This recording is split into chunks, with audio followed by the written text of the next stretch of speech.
அடுத்து நாங்கள் தான், ஏன்னா அந்த அளவுக்கு நாங்கள் பர்ஃபார்ம் பண்ணியிருக்கோம், மக்கள்கிட்ட நல்ல பேர் வாங்கியிருக்கிறோம் அப்படின்ற மாதிரி ஒருத்தர் பேசியிருக்காரு. யார் அவர், அப்படின்னா பர்ஃபார்ம் பண்ணியிருக்காரு, பார்த்துருவோம் வாங்க. தமிழ்நாடு முதல்வர் மு.க. ஸ்டாலின் அவர் தான் சட்டமன்றத்தில் இன்றைக்கி தான் கடைசி நாள், இந்த கூட்டத்தொடருடைய இறுதி நாள்.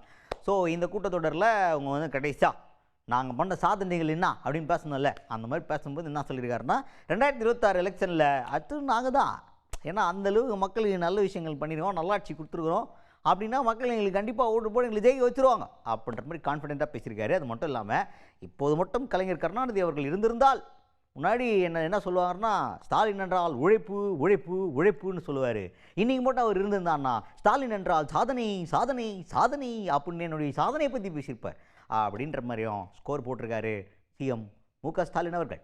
இதுவரை செயல்படுத்தி இருக்கக்கூடிய திட்டங்களால், செஞ்சிருக்கக்கூடிய சாதனைகளால் 7வது முறையும் தமிழ்நாட்டில் திமுக ஆட்சிதான் அமையும் என்ற நம்பிக்கை எனக்கு நிறையவே இருக்கிறது. என்னோட 60 ஆண்டு கால பொது வாழ்க்கையை ஒரே சொல்ல குறிப்பிடுற மாதிரி தலைவர் கலைஞர் அவர்கள் ஸ்டாலின் என்றால் உழைப்பு உழைப்பு உழைப்பு என்று சொன்னார்.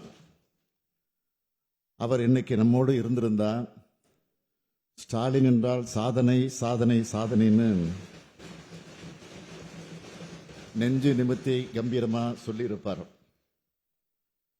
என்பதை நான் ரொம்ப பணிவோட சொல்லிக்கிறேன். ஏன்னா தலைவர் கலைஞர் இப்பொழுது இருந்தால் என்னவெல்லாம் செஞ்சிருப்பார்னு யோசிச்சுதான் ஒவ்வொரு நாளும் நான் செயல்படுகிறேன், திட்டங்களை தீட்டுகிறேன்.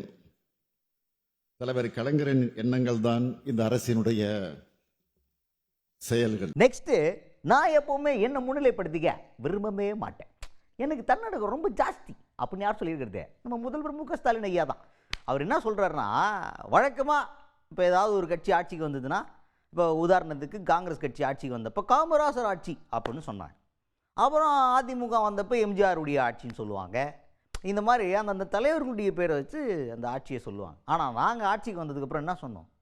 என்னுடைய பேருடைய ஆட்சி ஸ்டாலின் ஆட்சி அப்படின்னு சொன்னோம் இல்லை, திராவிட மாடல் ஆட்சின்னு சொன்னோம். அதனால் இது ஒரு கட்சியின் ஆட்சி அல்ல, இது ஒரு கொள்கையின் ஆட்சி அப்படின்ற மாதிரி இந்த ஆட்சியை பற்றி ரொம்ப விலாவரியாக பேசியிருக்காரு முதல்வர் மு.க. ஸ்டாலின் அவர்கள். எல்லாத்திலையும் என்னை முன்னிலைப்படுத்திக்கணும்னு நினைக்கிறவன் இல்லைன்னா, இது ஒரு கட்சியினுடைய அரசல்ல, ஒரு கொள்கையினுடைய அரசுன்னு நான் குறிப்பிட்டேன். அப்படித்தான் செயல்பட்டு வரோம். இதுவரை இருந்த அரசுகளை காமராஜர் அரசு, அண்ணா அரசு, கலைஞர் அரசு, எம்ஜிஆர் அரசுன்னு சொல்றது வழக்கம். அந்த வரிசையில் இதனை ஸ்டாலின் அரசுன்னு சொல்லிக்கொள்ளாம திராவிட மாடல் அரசுன்னு நான் குறிப்பிட்டேன்.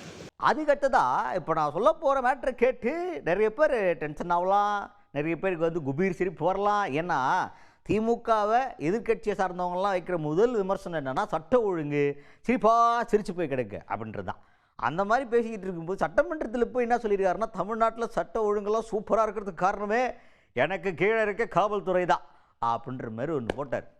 அவர் எதை மீன் பண்ணி சொல்கிறாருன்னா, பெரிய லெவலில் சாதி கலவரங்கள் வரல, மதத்துக்குள்ள பிரச்சனை, மதம் சார்ந்த கலவரங்களோ இல்லை சாதி சார்ந்த கலவரங்களோ நம்ம ஊரில் இல்லாமல் காவல்துறை வந்து பக்காவாக பார்த்துட்ருக்குறாங்க அப்படின்ற ஒரு இதில் சொல்கிறாங்க.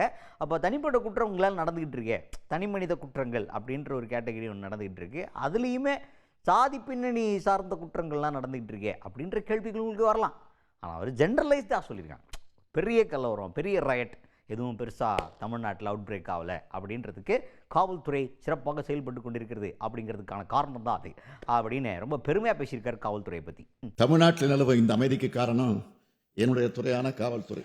சட்டம் ஒழுங்கு சீராகவும் தமிழ்நாடு அமைதி மிகு மாநிலமாக இருக்கிறதுனால தான் பெரிய அளவிலான சாதி சண்டைகளோ மத கலவரங்களோ பெரிய கலவரங்களோ வன்முறைகளோ இல்லை. கலவரங்களை தூண்டலாம்னு சிலர் நினைச்சாலும் தமிழ்நாட்டு மக்களை அதை முறியடிச்சிடுறாங்க. இதெல்லாம் நடந்தாதான் சட்டம் ஒழுங்கு சரியில்லைன்னு புழுதி வாரி தூற்ற முடியும். மொத்தத்தில் சட்டம் ஒழுங்குல கல் விழாதான்னு துடிக்கிறவங்க ஆசையில மண் தான் விழுந்திருக்கு.